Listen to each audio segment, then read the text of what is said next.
Welcome back to the Opposition Podcast with your hosts, the smart, good-looking Rukshan Fernando, and what am I? I'll give you that today as well. Actually, I'm feeling nice. I love how you want to look. I want to zoom in a little bit so I can be as big and bold as But you. There we go. That's better. that's better. Episode 27. I think we had this argument on the way in, didn't we? Yeah. Episode. Look, I never remember what episode we're up to, but every time before we start the show, you always like it's episode 27 today, right? I don't know. Maybe it is. Maybe it's not. I remember when you actually used to, put something into this show, contribute, run the everything, the back end, Yeah. technology, Now, nothing. And I thought, now I'm just cruising in, Now I'm just cruising in. it was sus though, to be honest, because you built the studio for me, and I thought, man, I'm getting this free labor. This guy's doing everything, and I didn't realize what you were really doing. Yeah. Why weren't you honest with me at the time? I was just setting you up, man. Trained you in everything, showed you how everything works, gave you the best processes and the best technology and equipment that you could purchase to actually get it all running. But like you said, it's all directed towards you actually running the show. So that's Like, perfect. Worked out for me. it's give a man food or teach a man how to farm his own food. And you went and you taught me how to farm. I taught a man how to live stream. So there you go. There Now you I'm go. reaping the benefit. Okay, some house rules. So, this is always a work in progress. Of course, we're going to start on all the mainstream platforms. If you want to comment and potentially get your comment on screen, you have to do that at the moment on any of the YouTube channels or X feed, so Rukshan or my feed or our YouTubes or Facebooks at the moment. We do have quite a spicy guest tonight, another person of color, so we'll just see how it's going, but at some point we're going to have to switch over to the free speech platforms only, and that'll be X and Rumble. Is that right? And X of and course, Rumble and the and website the itself. opposition dot show. To get on there, you have to sign in, and then at the end, the last 20 minutes, we've started this new thing on all the shows here, that once you do become a Rebel News Plus member, you can actually join us on the show for a little conversation with the intimate fans, a group, I call it family. You can have a chat with Rukshan, you can confront me, or the other way around. You can help me take down Rukshan. That's at the end of the show. Again, you have to go to theopposition.show and click on today's episode. And if you're already a member, great. There's a little button there below the live stream in which you click, and you will actually sign in and go into a waiting room and be able to join us on screen at the end. Is there anything you want to add, Rukshan? I know you just came from another show which was poorly produced. How did It was that very go? well produced, actually. That's going good. I've started my own Rukshan on X show. Not exactly sure how many days a week that I'll be doing it. It is in direct competition to the Yemeni report that airs on Tuesday night. So not a high bar to actually try to cross. So, I'm still waiting for that bar to be raised a little bit, and then I might raise my game. So far, just taking it chill and cruising into this, interesting world of live streaming. I think it's a new thing for Australia in sense of, having a more constant alternative media live stream. Avi, what do you reckon? Yeah, no, I'm actually enjoying the live streams, and I've got some fancy buttons that I've been playing with. Yeah. And so like anytime you say something that triggers me, Yeah. You need better sound effects.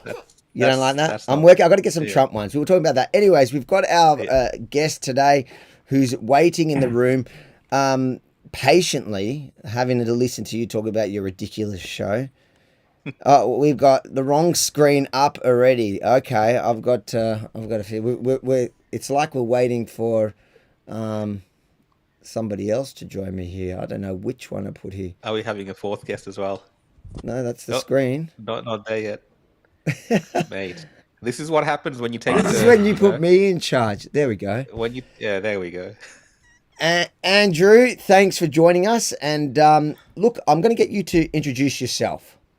Thank you guys for the honor. We love you guys over here. I'm a pastor, a church in Sydney Southwest, so Worktown over here. But yeah, so I've been pastoring a church for the last 7 years. We planted a church, literally. We started a Bible study, and before you know it, people kept on coming and coming and coming. But particularly during the totalitarian COVID lockdowns era, as we opened our church, people were flooding because we kind of chose to pursue and choose a stance of truth, which is very inconvenient, very dangerous, very chaotic. But something we got to figure out as a church in the last few years is that the more you speak truth, there is a new era and a new reality and a new movement where people really, really are very desperate for the truth. So I lead a church in Sydney Southwest. It's called the Echo Church, and it's awesome. It's young. We get a lot of Gen Zers, lots of millennials. So many young people are turning to religion, turning to Christianity, turning to the Bible, unlike what the left has said or concluded that Christianity or religion is dead on Australia. Here in Sydney Southwest, we're actually seeing the exact opposite, which is amazing. And hey, we have been following you guys, Ruxan, how to pronounce your name again? Sorry. Rukshan. Rukshan, sorry. Hey, I'm a person of color. We can make these jokes together. Yeah, and that's fine. And honestly, thank you guys so much. You guys have been Yeah, that's the button. leading- I'm very bad with names. I wasn't born over here. I just learned English a few years ago. But going back, yeah, it has been awesome watching you guys fighting the good fight from the media and really getting us the truth of the matter. We live in a moment in time where reality and what's actually happening and the mainstream media, who are kind of the false prophets of our time, they are propagating a narrative that's not real, that's not true. It's not what's happening on the ground. It's not what people are feeling, thinking, or what they're actually experiencing. But it is awesome finding two voices of truth in this moment of time who are choosing to stand in the gap and choosing to just give us another opinion, really. And not just that, choosing to actually represent the people. Like, how awesome that Donald Trump won a few weeks ago. Like MAGA 2024. Oh my goodness. We definitely got to get to it's that. awesome that what we saw in America is that the people are now the media. Yeah. Like this whole election, the last few months was about, do people believe the mainstream media or the independent ground media that is actually bringing to the people what they're thinking and what they're feeling and what they're really happening? And thank the Lord, Americans are very smart. They're very, very switched on. They happen to actually not believe the media. So I don't know what's the future for the Democrat Party. Like, how do you lead a country when nobody actually believes the media? And I love what you guys are doing here, because we are seeing a new movement of people that are starting to be open-minded, big-minded, going on to debate. And yeah, it's amazing. So I love what you guys are doing. And who knows? Same as the independent media was able to flip America from hating Trump to loving Trump, I think you guys and the church and the media will be able, independent media, we should be able to really open people's mind to know and understand that there is a better option, there's a bigger option, there's another option, and we can hopefully change Australia, because I think what we saw in COVID is that Australia was like a cult. I was like, both parties are propagating the same narrative, the same facts, the same solutions, the same policy. So you kind of feel like Australia is not just an island geographically, it's also an island ideologically. So we're living in this big, massive cult where you go right, you go left, you're echoing in an echo chamber the exact same opinion. And I loved what you, Avi, and Rukshan are doing, simply bringing a different option, a different opinion, and letting people, because we believe people are not stupid, they're smart, they're able to assess the data, look at the evidence, look at different perspectives, and actually arrive at their own conclusion. And one thing we do know If people in Australia knew what the leftist establishment has in store for them, they wouldn't be voting for them. And you guys are bringing that reality that people do not know about. So thanks a lot for that. Well, that was quite the intro, and you kind of gave us a bit of insight, Pastor Andrew, into a lot of your views as well. And I was just seeing in the comments people were asking, in terms of your the type of church you're from, or what's the word, the denomination Look, I grew of the up, church. so I People was wanted to born in know. the Middle East. I was born in Egypt, so I'm the biggest mixed bag. So I was born Coptic. So Coptics are the original inhabitants of Egypt, that when Mark, the apostle, came to Egypt, most pagans became Christians. So we are the ancient Egyptians. So that's kind of who we are, ethnic. So I kind of did a DNA test a few months ago, and I'm like 98% Coptic. But what happened to Egypt is that as Islam took over from, sorry, my Muslim friends, I'm kind of spilling the beans on a bit of Islamic history. I love Muslims, but the reality of Islam, it's kind of shocking. As Islam rose from Saudi Arabia and the bottom of Arabia, it took over all the Middle East. So you know it, in the 600s, it took over Jerusalem and Israel and Judea. It was kind of run under the Orthodox and Jews at the same time. So boom, it took over Iraq, Assyria, the kingdom of Assyria. You got the kingdom of Persia and Iran. But then Islam took over Egypt in around 640 AD. And then Egypt went from 90% Christian. Now Egypt is 10% Christian and 90% Muslim. So kind of that's my background. So I kind of grew up as Orthodox, but I would classify myself now as Protestant. But honestly, I think the lines at the moment when it comes to churchianity, Christians, it's not dominational, but truthful. I think the moment at the moment, particularly Christians, and I would even argue Judaism and the Jews, we have a bigger enemy to fry at the moment. We have two big enemies, which is communism, which is knocking on the door of Australia, or as we call it, democratic socialism, which is another way of saying communism. And we also have potentially radical Islam and the Islamization of the West. So I think for the sake of the argument at this point of time, we need to abandon dominational faculty, at least politically, because we are on the verge of losing freedom. Freedom of speech, freedom of religion, freedom of worship. So I'm Protestant, Protestant, I would say. But I do believe at this point of time, the lines are a lot bigger than Protestantism, Catholic. I noticed through that, I noticed through your monologue there, God struck Rukshan. Did you see that? Could you see that? What happened, Rukshan? Sorry, man. Did I trigger you? I'm sorry. Can you see the screen there, Andrew? Are you getting this? My light actually it went almost down. fell on The light went down. I'm not sure. my what light you're actually doing. fell on my head. Almost fell on my head. I had to catch it. So I caught it just in time. So there you go. Perhaps some divine intervention didn't hit me on the head. There's a lot to unpack there. Let's start with your first comments, Andrew, or Pastor. Yeah. We go here. You did say something, I know, because it was a great segue, but then you kept talking, and so then I lost the segue. But we'll go back to this shock poll. Literally in the last 6:47, so literally half an hour ago, this is being published. Shock poll reveals Peter Dutton on track for major win at next federal election. Now, Yep.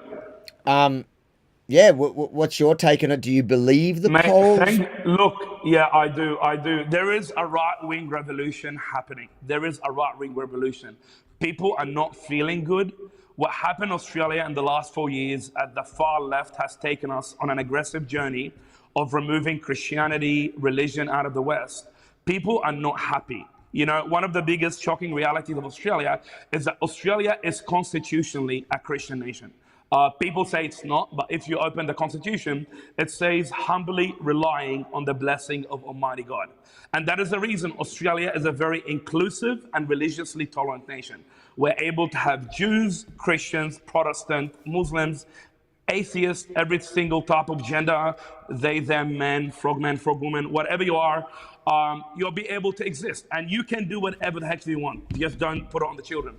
But I see that happening. You got number one, the West, and particularly Australia, changed a lot in the last 4 years. You're looking and you're like, this is not the Australia that we know. It's not Western. It's not free. It's not tolerant, unlike what the left say. And it's not very inclusive.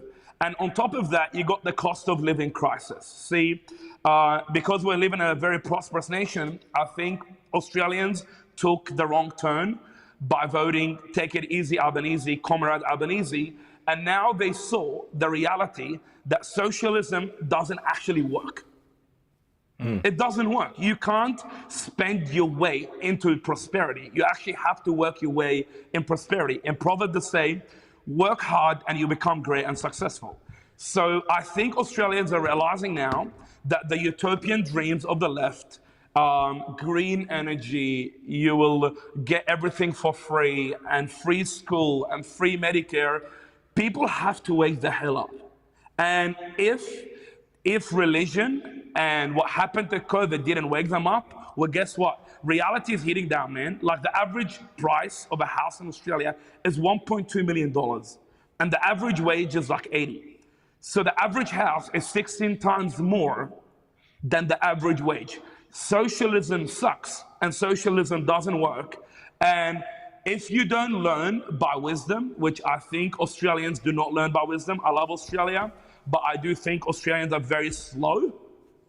And because they are not intellectual, they tend to not listen to warnings and wisdom when it comes knocking. They only react when it's too late. But hey, thank the Lord, I feel like the next election, after trialing socialism for 4 years under Albanese and trying the basic income with the COVID lockdowns and everybody getting $750 a week, it's obvious that you cannot spend money into prosperity, but you need to have free, hard-working economy. And the reality doesn't lie, man. Socialism sucks. I think socialism doesn't work. And right? What do you think? Like, obviously, you know, when you watch U.S. elections, you see a lot of the leaders, especially from the Republican side, really bring, especially Trump, they bring like God into the discussion. They bring the church into the discussion, and they're very open about these the discussion, dude. It is the discussion. But in Australia, like, you know, you're not going to see Peter. You're not going to see Peter Dutton do this. Very rarely, like, you see there is any two things I see. There's two things. There's two things. Number one, the Australian church is weak, woke, and womanized. The feminization of the church is real. So pastors at the moment don't act like men, they act like women. I always say it's beautiful when women act like women, but when men act like women, it's very ugly. When men act like women, instead of valuing strength and courage, they value empathy and kindness.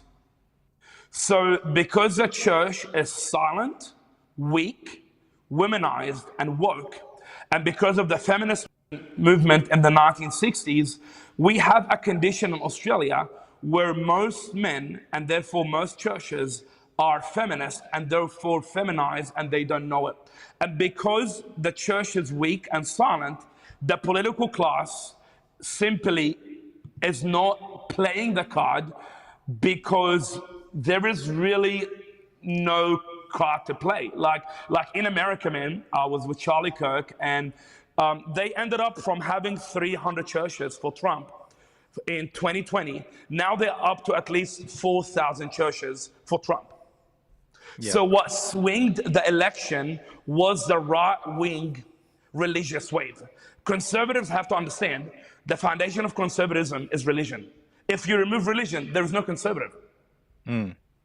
So the problem we have at the moment in Christless conservatism or irreligious conservatives is that what they fail to realize is that their heartbeat. So Trump nailed it. He started with the Christians, the right wing.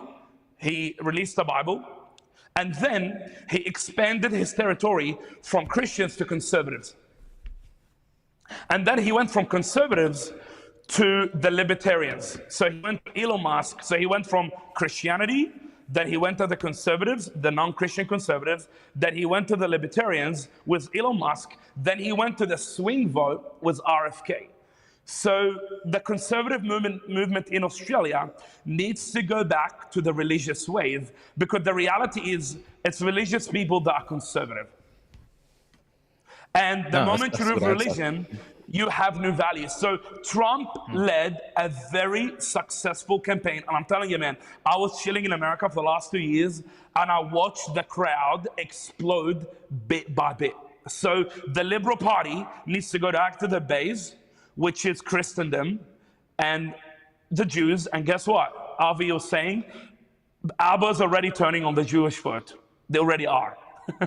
So it's already happening. And the reason it's turning is very simple. All my Jewish friends, 9 out of 10 Jews in America vote Democrat, in case you didn't know. Not this last one. This last one they didn't. Not this last one, but yeah. The last And one also it depends probably 5-5. when you say Jews, it really depends what you're talking about. Like if you're talking about people that I guess racially identify as Jews or religiously, religious Jews, the numbers were like 80-90% Trump. Yeah.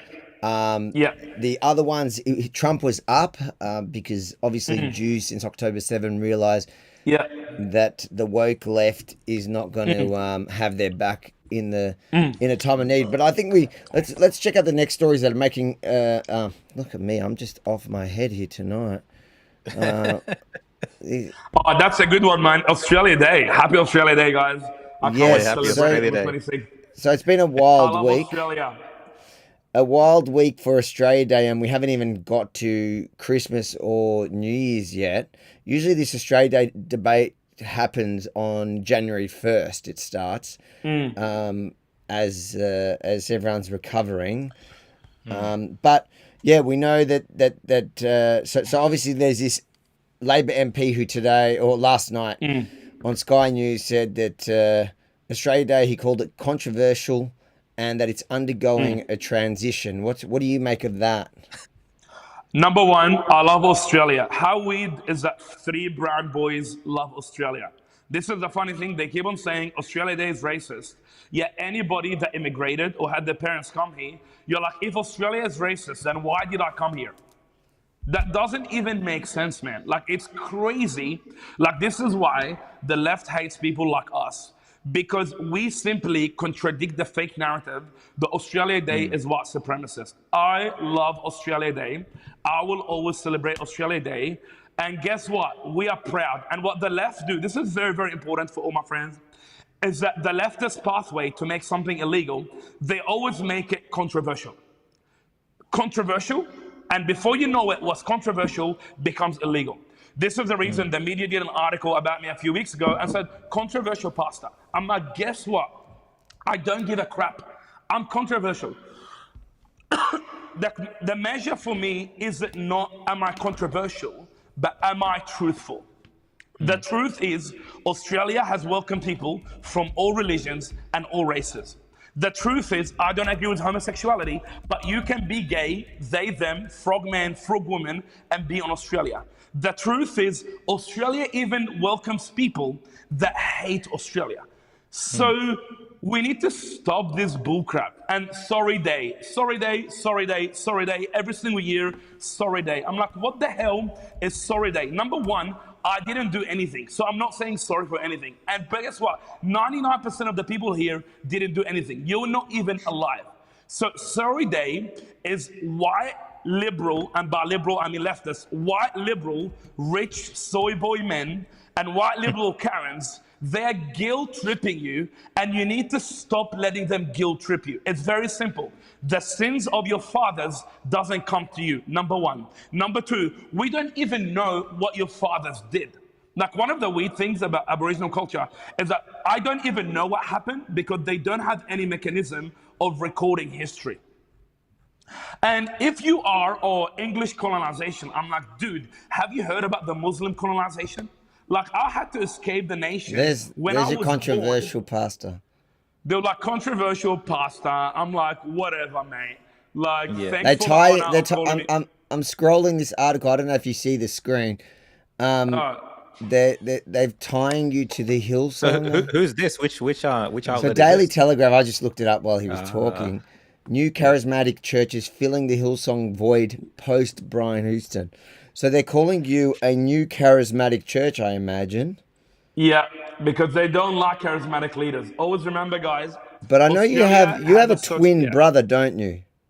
Yeah, his name is Martin. He looks exactly like me. So like when you, let's say, be honest now, like no, there's like all right guys, everyone watching, so we got 2,994, so the 3,000 of you guys, this is what he's about to tell us, we keep between us. Saturday night, you get absolutely hammered. You wake up Sunday morning, hangover. You cannot be bothered going to church. You know, it happens. It happens. Do you send your brother? Dude, this is the beauty is that when they come to arrest me one day for daring to defy, I'm like, I got a brother. I got enough time to escape the country. Yeah, so it's amazing. Some people, man, think I have two wives. So I always go to the shops and you have that girl come to my wife, yes. hey babe, I saw your boyfriend or your husband with another woman this morning. And she's like, no, there's two of us. So the good news is if something happens to me, guess what? The vision continues. So there's two of us guys, me and Martin. And he's 6 years younger than me, actually. So I'm Is a lot he? older He's than that him. much younger than you? No, it looks Yeah. just like you, apparently. Oh, well, there you go. Well, let's move on with some of the stories that I've prepped here on the screen. Back on Australia Day, the group that essentially, the company that owns the pub group that runs the 200 pubs that cancelled, so Australia Venue Co. Their own. Avi, I got to cut in there. I actually got a message from someone that works there.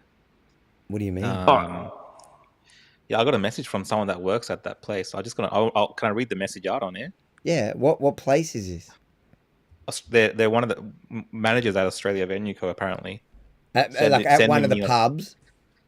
I'm not sure. Let me just read the message. Read the message. Give me a moment. Did this happen now as we were live on air? Yeah, just this morning. I just saw it now. So I'll just read this first, actually. Just let's have a look. They're sending it to me anonymously. This is what they said. I work for ABC, and I thought it would also be interesting to you that since the Chinese takeover of the company, head office has been trying to squeeze every venue for more profit at the expense of the employee, especially management. It is extremely common at every venue to have managers working overtime and not getting paid for it every week. They say it in the contract to do reasonable overtime, but basically what they do is factor this in for our labor percentage spend, which must be below a certain point. It wasn't this bad when the Australian group owned it. It got much worse now. I know people who will regularly do 50-hour weeks, which if they dedicated to their job and hardworking is fine, but the crux of the matter is they aren't getting paid by the big company. I don't want any of this getting back to me, but since I'm a new manager, but I thought this discussion around my company, this could get out there and put some pressure on them to stop this shit. So, that goes back to them being owned by this Chinese. Well, it's Hong Kong based, but Hong Kong, yeah. Drew Pavlo's posted. So the investment firm, which is chaired by Weijian Shan, I feel like I've got to put an accent on when I do that, who is a vocal supporter of the CCP. And I called it straight away because as soon as you saw they were Hong Kong based, there's no successful firms today that are pro-democracy and pro-Hong Kong. They're all in jail. The only people that are left, and they're buying in, they're buying in on Australian companies trying to cancel Australia Day. Wow. What was your reaction, Andrew, when you saw that? And that's pretty... This is ridiculous. My question is to people, when are we going to wake the hell up? Like, it's really honestly, like, I'm looking now and I'm like, if this happens in America, this company would not have one sale the day after. I really believe Australians need to wake the hell up. There was a bit, to be fair though, there was a bit of a backlash. I think we need more, man. They must have felt it because they backtracked to a degree. They haven't said they're celebrating Australia Day. I do think Rukshan, I think that message is important, and I think Rebel News will run that as a story tomorrow, obviously without identifying the person.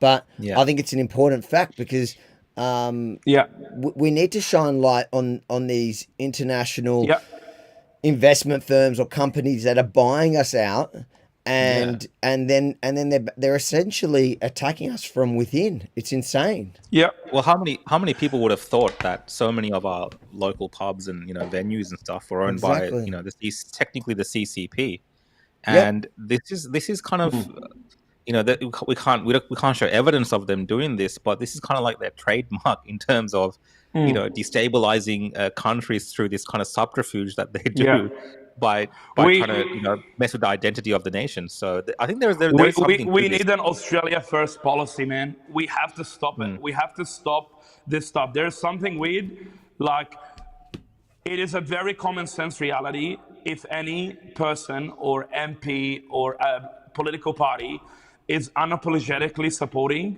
China, we need something to change. Like the reality is, we are a Western nation.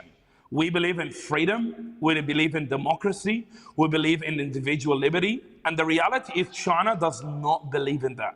China does not believe in that. China is a communist nation.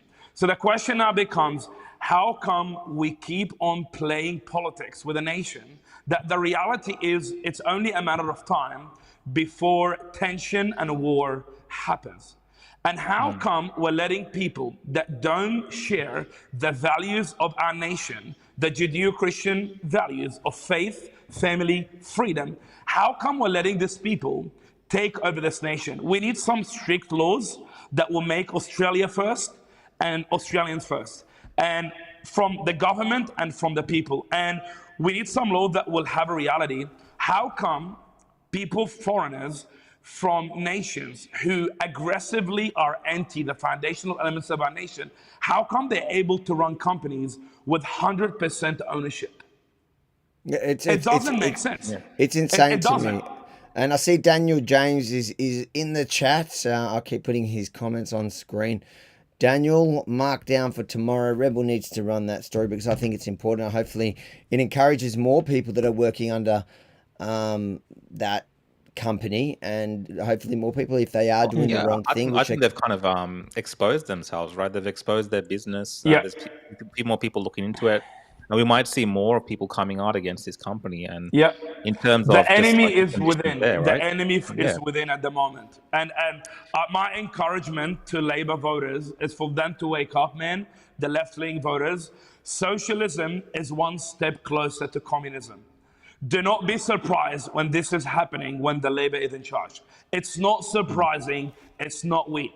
You have, just Google Labour Party. The Labour Party in Australia is a socialist democratic party, or social democrat. They're socialist. As one of the greatest prime ministers in Australia, Robert Menzies, said, socialism is one step closer to communism. So if Australia and Australians keep on having a left-leaning instinct, it's only a matter of time before Australia will be erased. The hate towards this nation is coming from the left. Yeah. It's not a conspiracy.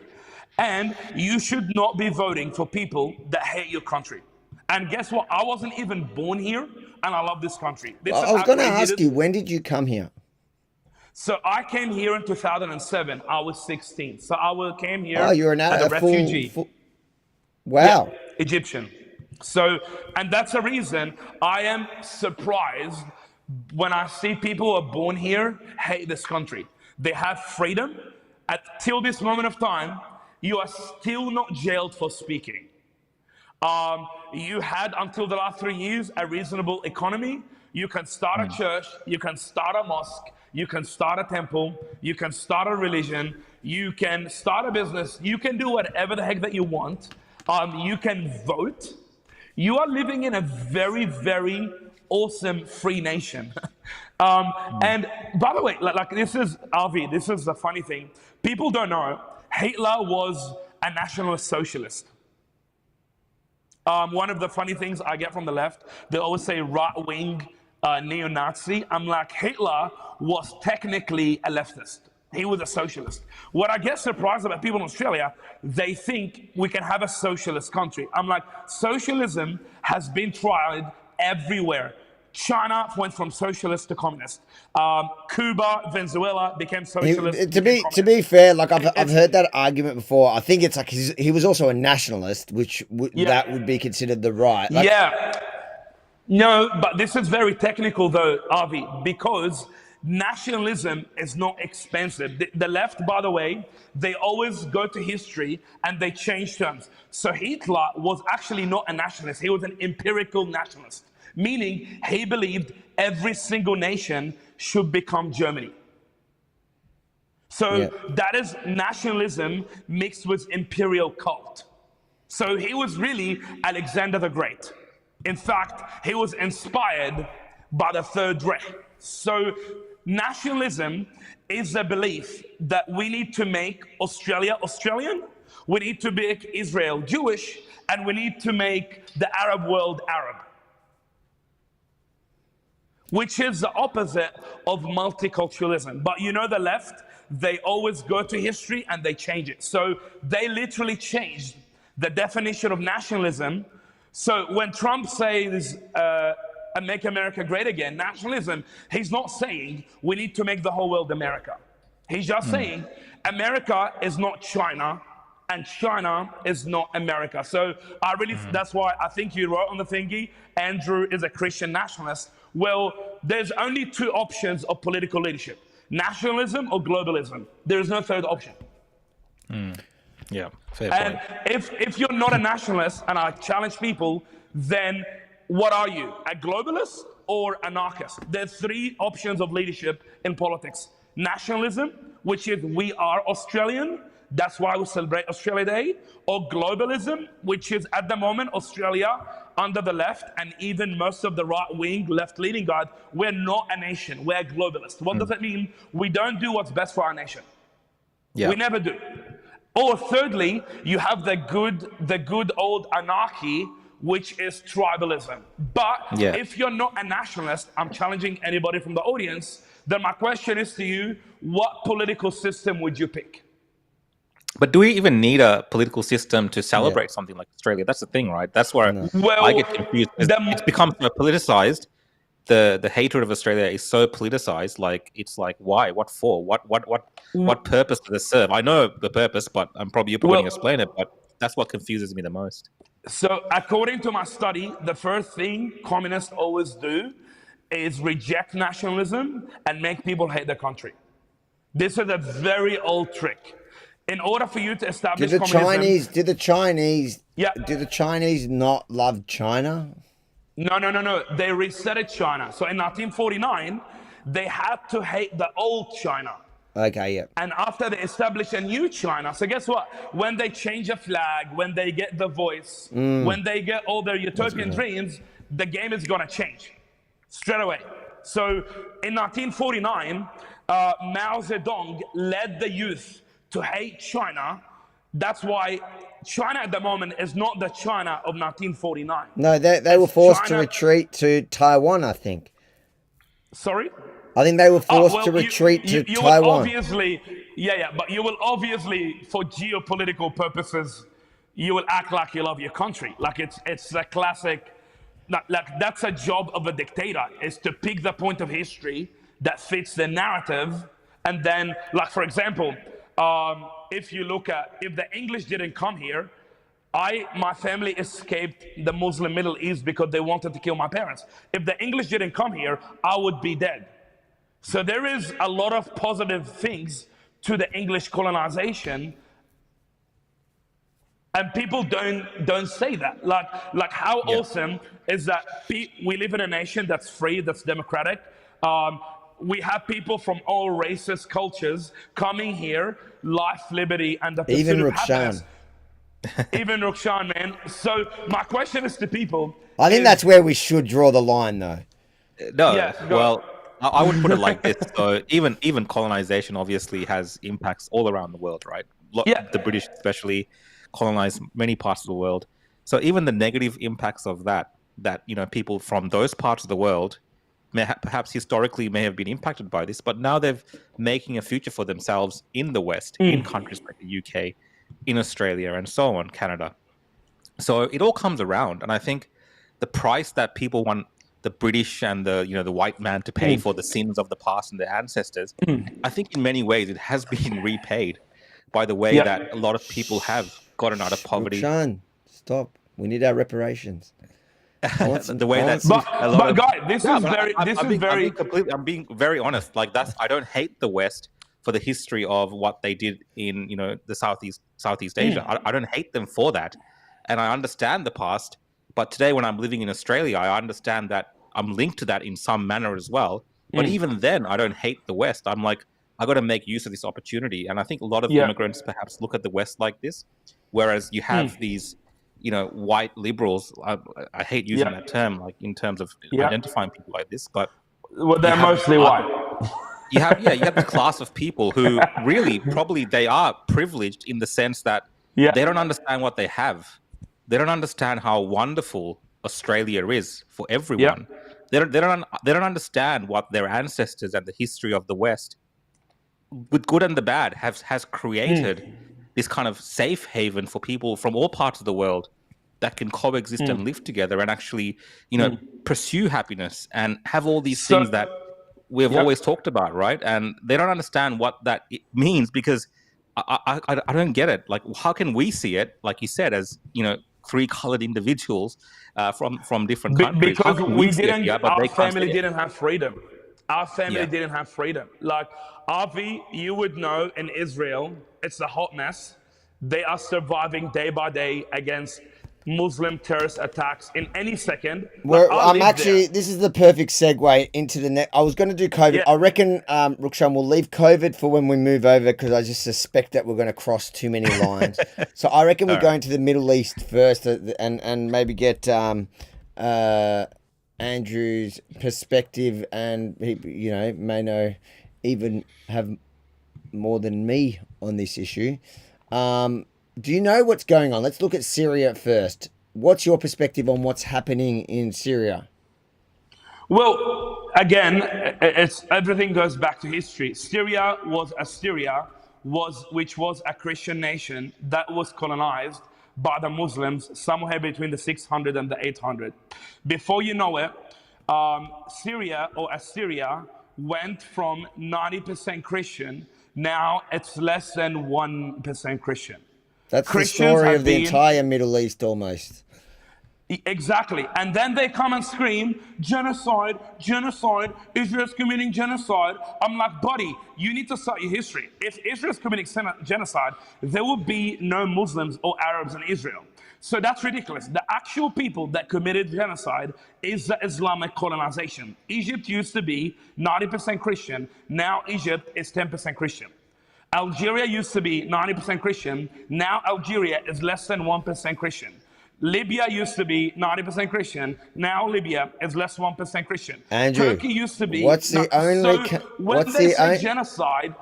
What's the only country in the Middle East that the Christian population has grown since 1948? Israel. I love it because no one knows that. I don't understand, bro. Like, if I go to Egypt now, I would be thrown in jail for blasphemy or killed on the street. I'm going to Israel next year to visit, and nothing is going to happen to me. You'll be welcomed with open arms. So what I don't understand from people, I don't understand what you're talking about. Like, it's but on this so specific, crazy. Do you have any insight? So obviously, what's happening in Syria at the moment, where this is my take, my understanding of it. You've got rebels that are backed essentially by Turkey. They're terrorists, they're Islamist, jihadis, groups that are funded by Turkey, Sunni terrorists, and they've seen an opportunity. They're seizing on that opportunity to take Assad while he's kind of down, while essentially his Shia support Hezbollah. Israel knocked Hezbollah essentially off the. Well, they were Assad's fighting force. They were essentially what these guys are to Turkey.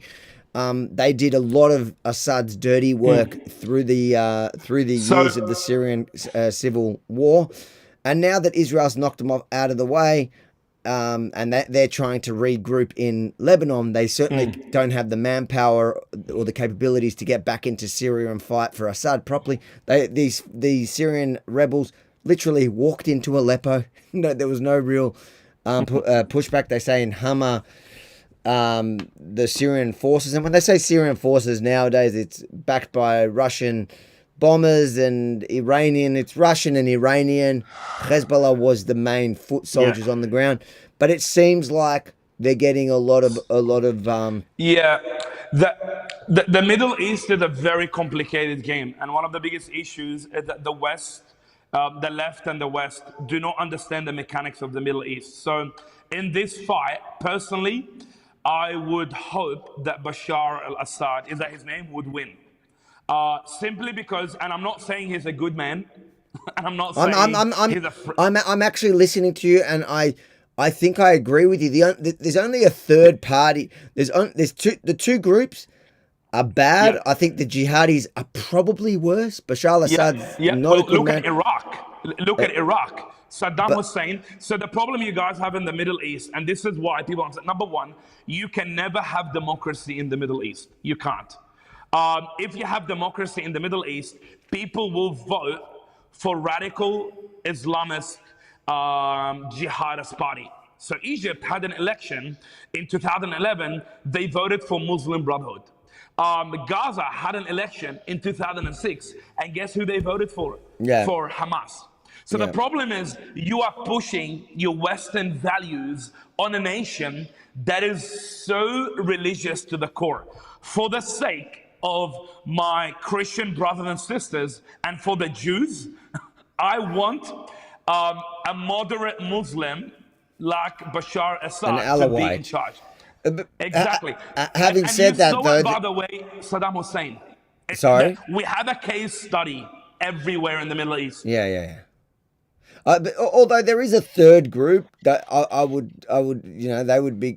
I don't think we should intervene, but I think that I would root for them to win, and that's the there's Kurdish groups that I don't think they got involved now, or they might be fighting a little bit. I've seen some of the rebels have taken them hostage. Some of the girls, they do what they do, just like Hamas. But those guys, and they have a real claim on the land because they are ancient people to that land, a bit like the Assyrians. I would support them winning because I don't think that I think that they're probably good people that care about what's their ancient land and their history and their culture, which is rich. But will they win? Who knows now? It looks like crazy days Probably ahead. not, man. Probably not because to defeat Bashar al-Assad, and then you got Iran, you got Lebanon. Good luck, dude. I'm not very, unless the West interferes to help that group, they're probably most likely not going to win. What I've noticed with this issue is, Avi and Andrew, like in terms of how the rest of the world is reacting to this issue, especially on social media, the sentiment around this is quite confusing because I think people who have really focused on the conflict in Israel with Gaza and Palestine, all this kind of stuff, a lot of them who may have not really understood the history of the place, like you guys have discussed today, their opinions are all over the place. They can't quite seem to figure out who to support, who not to support. You're seeing infighting occurring. You're seeing people that were supporting one side now switching to the other side. Yeah. It's a bit all over the place. So I think that's a great kind of metaphor for the Middle East in a way. I think, like you said, when the West tries to understand Australia is a hot because, mess. Yeah. Yeah. I think this is very important because the issue is, the problem that people need to understand is that the anti-Jews crowd, you got the Jews right, but you're not getting the Israel and Palestine thing right. It's very important because I know the anti-Jews crowd, you guys know what I'm talking about, the jab. Sorry, I'm trying to use the anti jab crew. You got the jab one right, but the Israel and Palestine, it's quite a complex issue. I know the conspiracy theory crowd, which I used to be one of them. It's split at the moment: Zionism, Zionist, Jew, all that kind of stuff. But you really have to go back to the Bible, go back to the history of the land, and go back to the reality that radical Islam is not better than the Zionism or the one world order, or whatever you want to go with that, because they think there is one big bad guy, the World Economic Forum. Little did they know, there's another thing called the Islamic Ummah. What is the Islamic Ummah? Islam believes that one day the whole world will become a one global order and the Khalifa, and it's called the Ummah. That is the reason it's very understandable and logical for all Muslims in Australia to hate Israel and support Hamas and scream, some of them, on October 7th or 8th in front of the Sydney Opera House, Gaza Jews.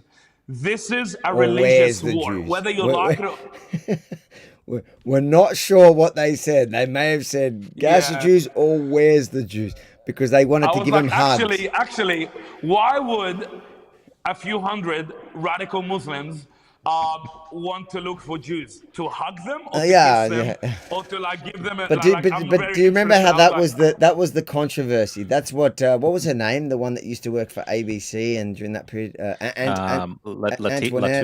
Something Latif. Yeah. Is she? Was she? No, she's Lebanese Christian, I think. Christian. Yeah, Lebanon is a very complicated issue. Like Lebanon absolutely added another complexity to the issue. I actually think this leads on to onto a video that just popped up on my feed right before we came on, and I thought it's a perfect one because you speak Arabic, don't you? Obviously, I'm 16. Yeah. Have a listen to this. This guy does a great job. Gazans feel right now. We can free Palestine by what did 7th of October. I love مقاومة. I celebrate in 7th October. I respect النوار. You like Yehudi? Of course no. كله يهودي. Yeah. أنا مش عربي. أنا يهودي إسرائيلي. Since the beginning of the war, I've been receiving countless DMs on my Instagram from Gazans asking for help. And my first reaction has been, call me. You see, I want to know what people there are thinking, how they feel about the war. The thing is, none of these Gazans have ever called me. Until... This is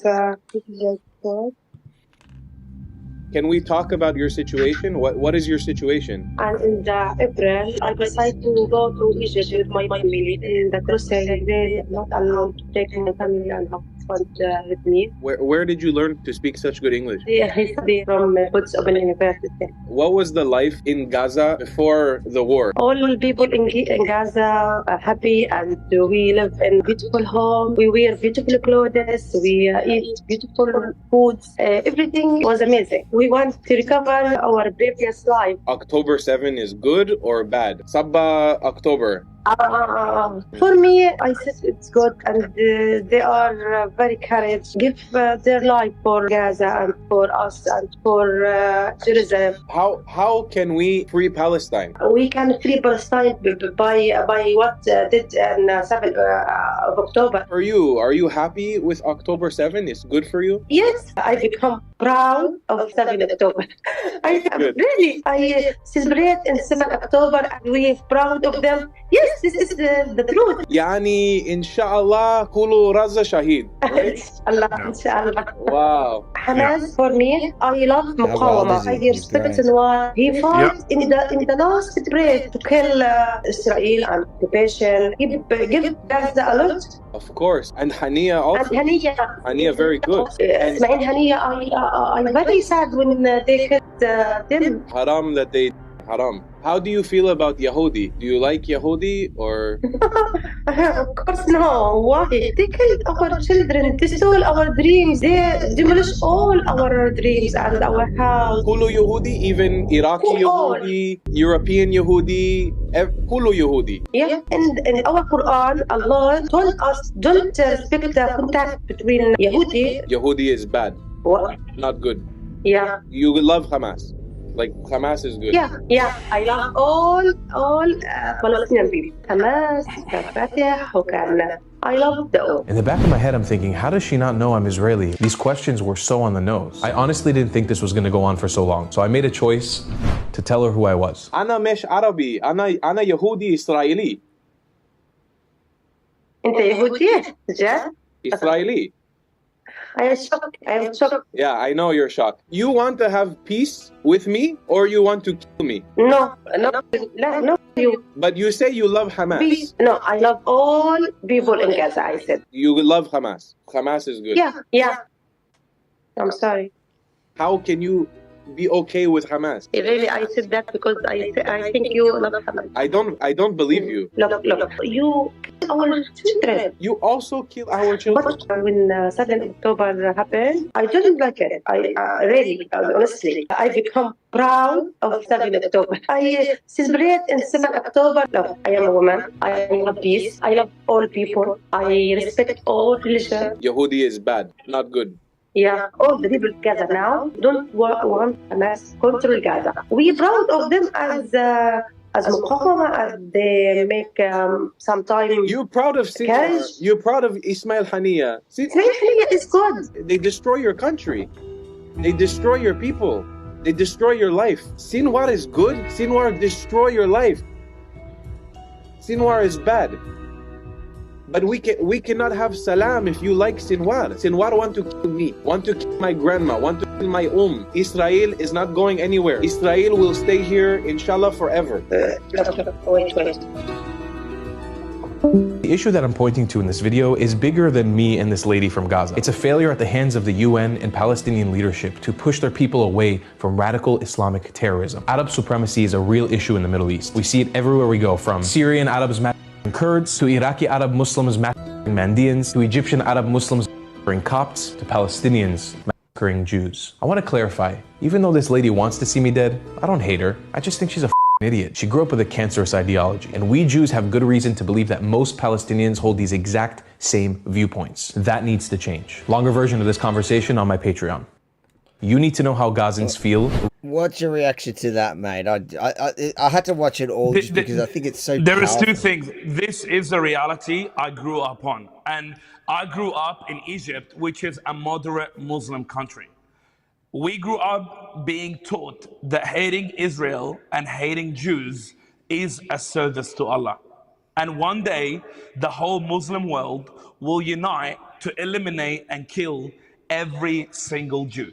In fact, in the Islamic hadith, it said that you see the vision of Hamas, which is to eliminate and eradicate all Jews from the land of Israel and across the world. This is a problem. This is actually in the Quranic hadith. They believe that one day Jesus, their prophet, which is my God, is going to come one day to New Jerusalem and is going to lead the Muslims to a war with the Jews. And every single Jew in the land of Israel will be killed. That is Islamic divine text. Not just that. It said that Jesus will lead, Isa will lead the Muslims to victory against the Jews. That as the Jews are getting killed, they're going to be running around to hide behind a tree and behind a rock. And as they go behind the rock is going to try to talk. And the rock is going to say, hey, Muslim, servant of Allah, come and kill the Jew behind me. There's a Jew hiding behind me. I remember these. I used to ask them. Well, this is the issue. This is the divine texts you're dealing with. So how do you expect those people to not act like that? This is their God, their ideology, their philosophy. That's why I always said to people, this war is religious. I know. I used to feel very strongly about this issue in the way that you're framing it now.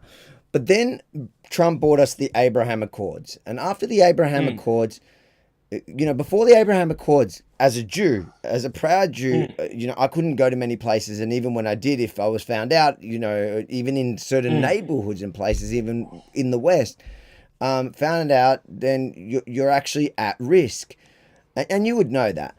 But then the Abraham Accords came. Trump created peace with, and genuine peace with the UAE. That's the best example, because I can go to Dubai now. You can have a big Star of David on your shirt. And not only do they accept you, Israel's been at peace with Jordan for years. You cannot walk around with a Star of David in Jordan. You'll get lynched. Egypt's the same. Outside of those little resorts in the Sinai desert, Israelis can't really travel. You saw a Jew. He was shot dead on the streets in Egypt just recently, a Jewish businessman. So That's not real peace to me. Real peace is when I believe that the person across from me has mutual respect and mutual even love, but doesn't have to love, just mutual respect.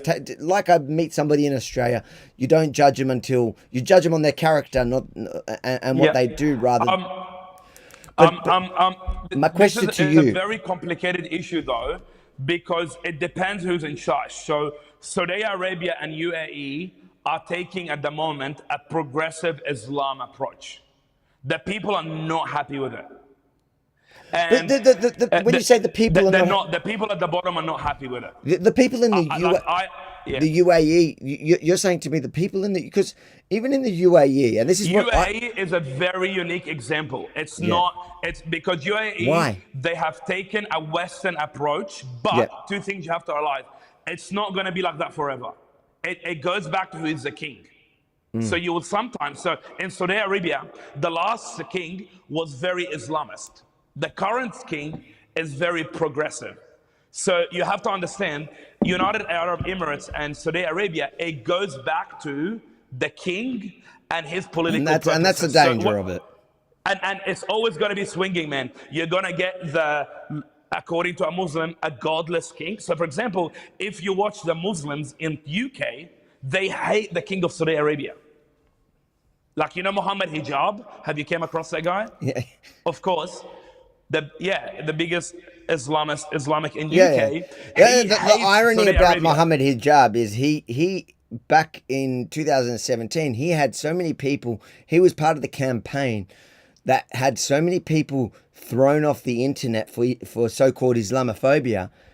And 100%. Since October 7, that guy has been, spouting the most blatant Jew hatred, inspiring millions to hate Jews. And guess what? YouTube still pays him tens of thousands of dollars every single month to spew that hate. Yeah, so you're looking at a very complex era. So for example, look at Egypt. Egypt, we have a peace treaty with Israel in 1973. That was that Mubarak that signed that? No, who signed that? No, it was Anwar Sadat, who was killed. Sadat. Anwar Sadat. So we have that treaty. This is the funny thing, man. In expression, we speak peace. Where I was living, institutionally, it is not. Yeah. And so you're living in that paradox. So in any second, bro, just study Islamic history. Like Islam made a peace with the Jews that was called the Treaty of Hudaybiyah, where they will make peace until they gain power. Once they gain the power, you're gone. And that's the principle. It's called taqiyya, where you're allowed to hide your intentions. Sure. I know about that, but I think there's two things we're talking about here. One is that when they're consciously doing that, and I know that was, that's the history, and then the other one, where you're saying the UAE and Saudi Arabia, it comes down to leadership. I really hope you're wrong about that, because one thing I felt in I'm not, because because I'm not saying to people there. I'm not saying you are wrong. I'm saying I hope the relationship now, that's because in the UAE you go there and Israelis are building really strong relationships with Emiratis and like real ones. You're seeing it, and I feel it, and so I'm hoping because even Christianity, like religions, had really complicated relationships with each other, and Islam more than anyone. But Christianity had its kind of natural progression. The problem that I've seen with much of the Islamic world is that they're still stuck in the 7th century, and their hatred is still there.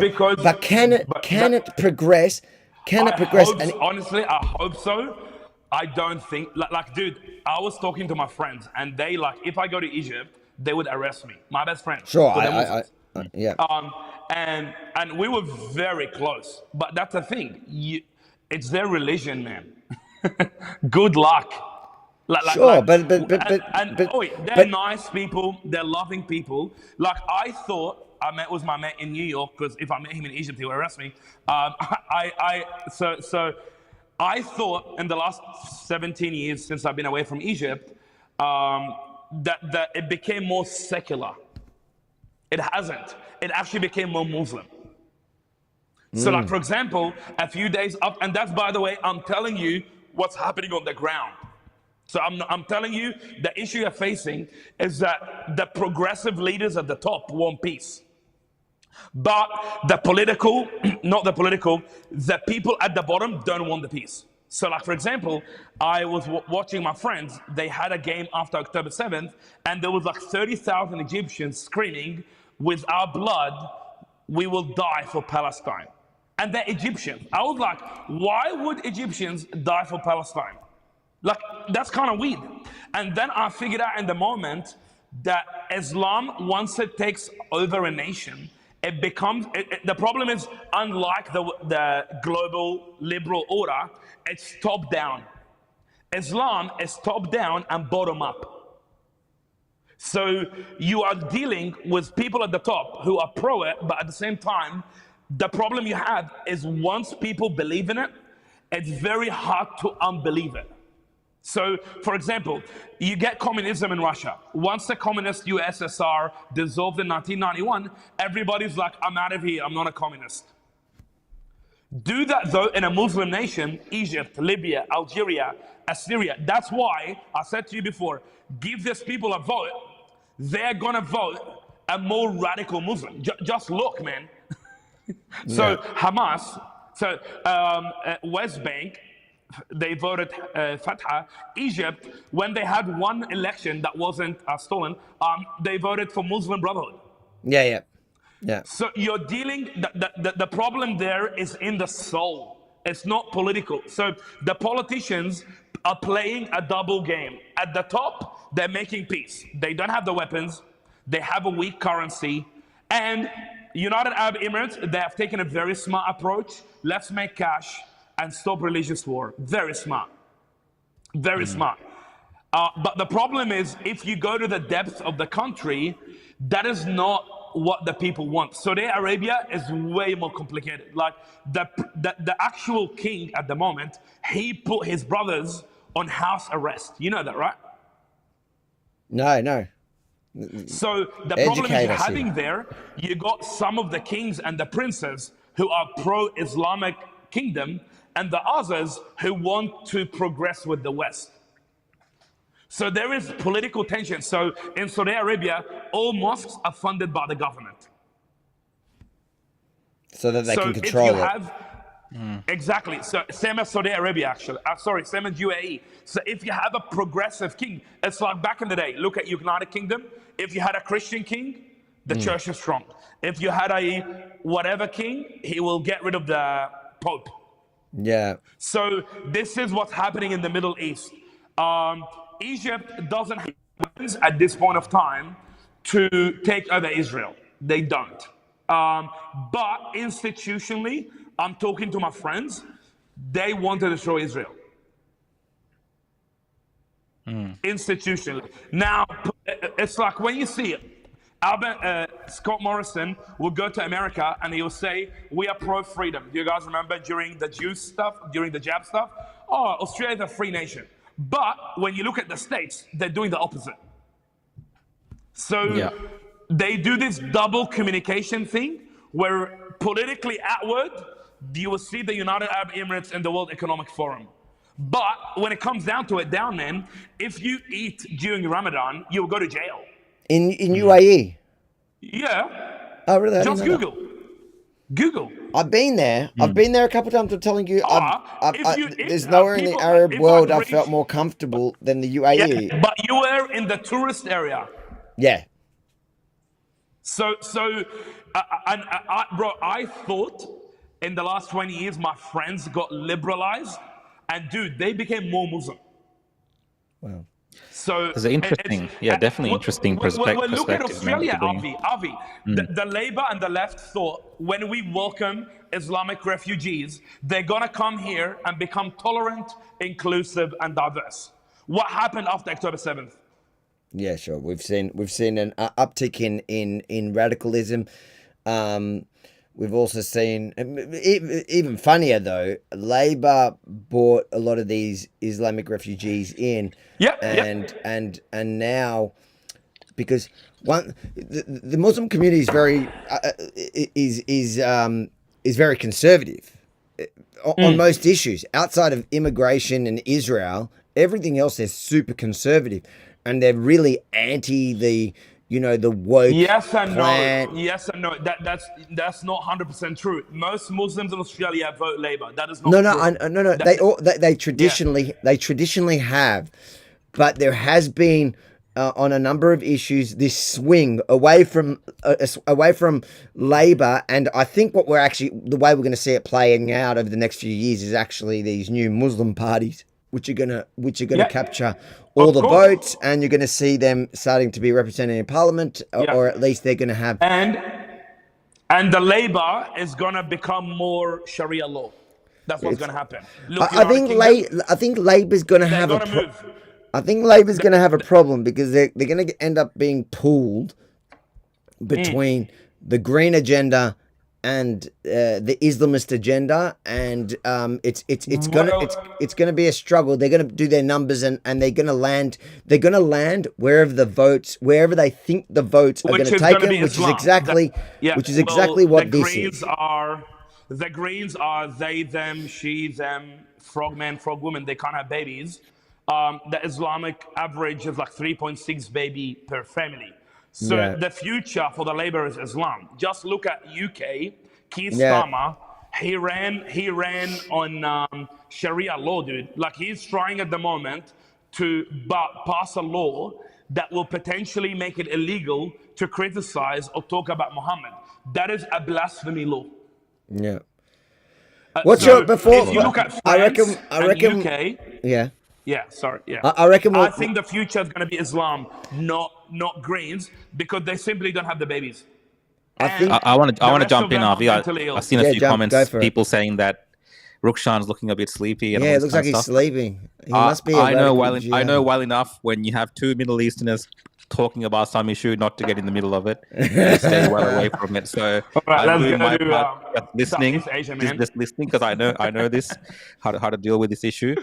But like what you've brought up there, Avi, I think it's important just to add a bit of balance to this discussion, because we haven't really brought this up, right? The international world, particularly the political world, and how they treat Israel is very different to some of the things that you guys are discussing, particularly when it comes to, for instance, Netanyahu being charged with war crimes by international court. You have Amnesty International today bringing up genocide claims against Israel. You have, of course, our own government here in Australia siding with the Palestinian issue that they've never done before in the past. So I think these election is coming. It's election. Yeah. Is it already really showed you the colors, Avi? But worldwide, though, is it really about election, or is this massive? It's about election. 100%. I personally think that this is in Australia. Yeah, I feel like the Labor government. I think the Labor government is thinking quickly, what can we do before we call this election? What can we do to grab some votes? We don't. Right now, people are hating on us. They think that we are. They think we're. They want something that's kind of clear for the base, for both the Greens base, so the far left, and the Islamist base, or the Muslim community, because the majority of Muslims, even if they're not Islamist, they can't help themselves, but they watch, Al Jazeera, they watch Arab news, so they just get one side of the story, which is, it's hard to beat that, and so I feel like Labor is absolutely trying to grab votes at the end by doing this. Well, UK did that last election. Keir Starmer did that very, very, very well. The mayor of London, Sadiq Khan, he did the same thing. This is the future, because when you do the numbers, like Charlie Kirk said, conservatives are going to win in America because the left don't even have babies. Yeah. So the future is Islam versus Christian, Islamist versus Christendom and Judeo-Christian West. That is what's going to happen. The left-wing, they, them furies, they're only a hype. It's not going to last for very long. And that's the reason, by the way. We discussed earlier, Andrew, like, obviously in Australia, our politicians don't really bring religion into an election. But in They a will way, have we're to. seeing now when it comes to Islam, for instance, or the Muslim They will. population, Oh, they dude. are. So it's like kind of this contradictory type way of Yeah. dealing with And religion in this country. Ruslan, what's happening, dude, is that because Australia has an anti-religion sentiment, what they fail to realize, if you don't promote Christianity, you will end up with Islam. This is very simple. People do not know. People are religious by nature. So there's two big religions that have been forming in the last 30 years, wokeness and Islam. So in the next few years, the whole political thing in Australia is going to become very religious. Well, they said we don't need to bring Christianity. Well, guess what? You're bringing Islam, Judaism, you know what I mean? So what the only way forward, I would say as a pastor, is for Australians to turn back to God. There is no way around it. The future of Centrelink politics, $275 to save electricity. We're going to give you a few voucher, and then Andrews, I'm going to give you gay time if you get vaccinated. The future is not in penny politics of you're going to have Freedom Day if you get vaccinated. The future is in good moral values, and they come from religion. And the more Australians reject Christianity, the more Muslim the nation will become. That's just the reality. Check London, check France, check Germany, man. By the way, this is what happened in Egypt. The less Christian Egypt became, the more Muslim it became. You see, I mean, definitely the other religious groups in Australia, whether it's Hindus or Buddhists and stuff like this, or they're Sikhs, not going to make it. They're not going to make it. They don't really try to, I guess, they don't really talk about imposing their views and their religious views. They kind of just practice it within themselves. Because mostly. Christianity and Islam are the only two expensive religions in the world. So Christianity, go into all the world and make disciples. Our goal is to preach the gospel for people to become Christians. Islam, their goal is for the nation to become Muslim so people can become Muslim. So that is why eventually we butt heads very strong. Judaism is a protective religion, obviously. It's about protecting your family. It's because we're puppet master. We're controlling everything. I need to learn from you, man. We'll meet after you learn all the Zionist tricks. I'm joking. But going back, I can't share them with you. Christianity and Islam will end up butting head to head because we're both expensive religions. Yes. I understand. You got what I mean? So, and that's why what keeps the West free is Christendom. Whether they like it or not. Look, in 2024, I think more people should become Christians because the real Christians I have always found, and I'm talking about real Christians. I'm not talking about people that just put Christ is King in their bios. It's like that's almost sometimes, to me, often people that put it in their bios with the cross. It's almost like having your pronouns. I'm talking about real Christians that go to church, believe, read the Bible. They are gentle, nice, true, real people, and they don't fall for nonsense they see on TikTok. And that's the thing. That's why I said to you guys. So the difference between Christianity and Islam is that Christianity, unlike what most leftists believe, was spread by the preaching of the Bible. Islam was spread by the power of the sword. So this is the reality of Islam. Islam never wins over a country by preaching. It wins over a country by infiltrating political class or by having lots of babies. Or they have what's it called? Dawah. They have Dawah. Yeah, it doesn't really work. So you're looking at 1 to 5% conversion out of 100, and you're looking at 80%. They did pretty well they did pretty well this year on TikTok. Yeah.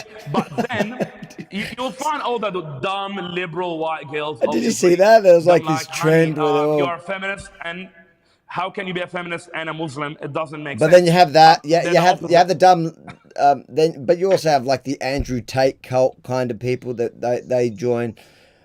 We can continue this Andrew Tate conversation is not a Muslim. in a He's a second. fake Muslim. I want to, before we move to the, you can go a bit harder on that in a minute when we go to the free speech platforms only, because obviously the platforms we're on now, we have to be a little bit careful.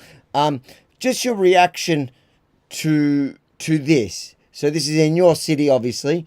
Anti-Israel activists protest against synagogue while claiming it's not about Jews. Welcome to the club. The anti-Jewish reality, as a lot of writers said about Nazi Germany, first they come for the communists, then they come for the Jew, then they come to the Christians, and then they're coming for you.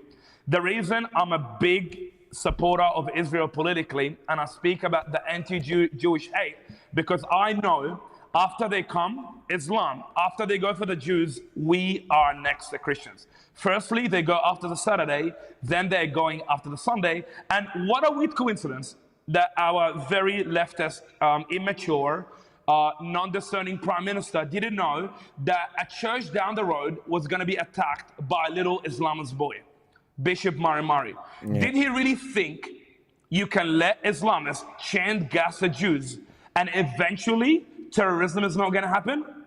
Yeah, I'm with He's you. Crazy. It's so true. I knew, we doubled the security because we knew the moment you normalize persecuting Jews, the next stop is Christians. Firstly, they're going for the temples, then for the churches. Firstly, they're going for the Jews, then for the Christians. And if you don't care about the Jews and the Christians, well, guess who's next, mate? It's you. If you're gay, you're next on the block. On that note, guys, we're gonna talk about some of the COVID stuff. I know you were very involved in the COVID stuff at the time. We might expand a little bit more on this, where you're freer to say whatever you actually tell us how you really feel, as they say. So we're gonna shut down the YouTube and the Facebook links. So you guys, you have about a minute now where you can move over either to X, so Rukshan's X, my X. Or you can go to Rumble, Rebel News on Rumble. It's live there. Or you can go to the opposition.show. It's written on the screen there. The opposition.show, not .com. The opposition.show.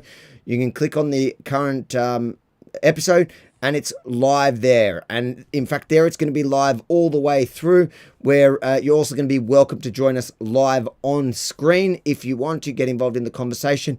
That's going to be at the end. We'll have we'll have a few minutes now where we're going to talk about the COVID stuff. We'll just finish. We'll wrap this conversation about the threats in Australia that you may not be able to talk so freely on the main platform. I know the pastor here feels quite passionate about some of these issues, as do I, but you have to be a little bit careful on the mainstream platforms. So no, we can't talk about COVID on YouTube yet. Look, it really depends who you are. It seems like certain channels are allowed to say more than others. Mohammed Hijab is certainly allowed. He has a bit more free range than us. So rather be safe than sorry. We are going to jump over. So right now, take a minute, go to either Rukshan's X, my X, or go to Rumble, Rebel News. Am I missing something? Or the opposition? No, that's right. Yeah, or just go to the opposition.show website, guys. So and on that, over those platforms. On the opposition.show, you're going to need to get yourself a Rebel Plus membership to be able to get in there. That's also going to allow you to log into the show. Plus, it'll give you access to all the other shows and my Tuesday night show with Morgan, which is way better than Rukshan's new show. And it lets you interact with it. It also gives you access to all the documentaries and the other Rebel shows. It's also just a way to help us keep the lights on here. So the opposition.show, you can either do that now and would love to chat to you at the end. Otherwise, I think I'm going to start just pulling off these. We've got about 5,200 people live now, so we'll see what the numbers look like after in a minute. You all better move, otherwise we're going to find your addresses. We're going to come and knock on your door. We do work for the Mossad, so that wasn't just a conspiracy. The only reason why we have Andrew in here today is I am vetting him for the Mossad. Wow. Andrew, you could actually tell us a little bit about, your church is, I guess, considered what do you call it? Controversial in Western. Or it was. Yeah, Where exactly for the were last you, and what were some of the dramas you've had talking about these issues? Haven't you? Yeah, well, COVID for us was crazy because the issue you have, Australian Christianity is very English, which means most churches across Australia, they accidentally worship government instead of God. So the issue we face across COVID, and a lot of them don't like me for saying this. I said that in America. That's my message. Is the